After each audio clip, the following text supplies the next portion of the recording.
And అందరు కష్టపడేది దానికే కదా. చక్కగా ఒక్కొక్కరికి ఒక్కొక్క ఫుడ్ ఇష్టం అంతేనా? ఇప్పుడు డైటింగ్ చేయకూడదు, తినాలి. మిస్ చేస్తే రష్మిక అలా అయిపోతుంది. మామూలు హ్యూమర్ కాదు. సంగీత గారు కేరళలో ఒక రోజు మాకు 4:30కి అయిపోయింది షూటింగ్, పోలీస్ పర్మిషన్ లేకుండా. సో అక్కడ హోటల్ వాటర్ ఫాల్స్ వ్యూ ఉంటుంది, అదిరిపోతుంది అసలు మామూలుగా. మేమందరం కాఫీ తాగుతున్నాం. సంగీత గారును రష్మిక కిందకి వెళ్ళిపోయి, రష్మిక వర్కౌట్ చేస్తుంది అక్కడెక్కడో రాయి మీద. సంగీత గారేమో రాయి మీద ఫోన్ నెక్స్ట్ డే ఆవిడ సెట్ కదా, అదే వర్కౌట్ అంతా చేస్తుంది.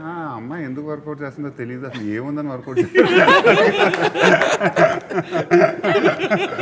చందగా ఎందుకు వర్కౌట్.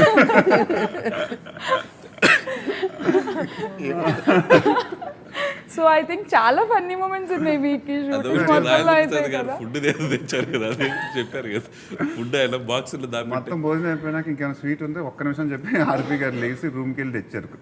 ఇంట్లో మొత్తం రూమ్లో క్యాన్లు ఉన్నాయి స్వీట్. తింటాం కాకుండా ఆవిడ మరి చీమలు రావండి మీ రూమ్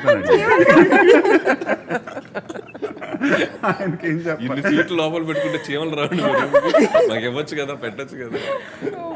సో ఈ ఇంటర్వ్యూ తెలిసిన సంగీత గారు is a big foodie, right? Food lover. But who is not, and everybody is. Sir అంటే తినాలంటే కానీ తినలేం కదా సార్ మనం. ఎందుకు తింటే మీరు బాగా తింటారు. నేను బాగా తింటాను సార్, అందుకే నేను ఇలా ఉన్నాను సార్. లేకపోతే నేను రష్మికలాగా ఉండేదాన్ని, సన్నగా చక్కగా ఫుల్గా లాగిస్తాను. తను కూడా బాగానే తింటుంది, చక్కగా తింటుంది, కానీ ఎక్సర్సైజ్ చేస్తుంది, చూస్తారు, ఎక్సర్సైజ్ చేస్తుంది, తింటుంది.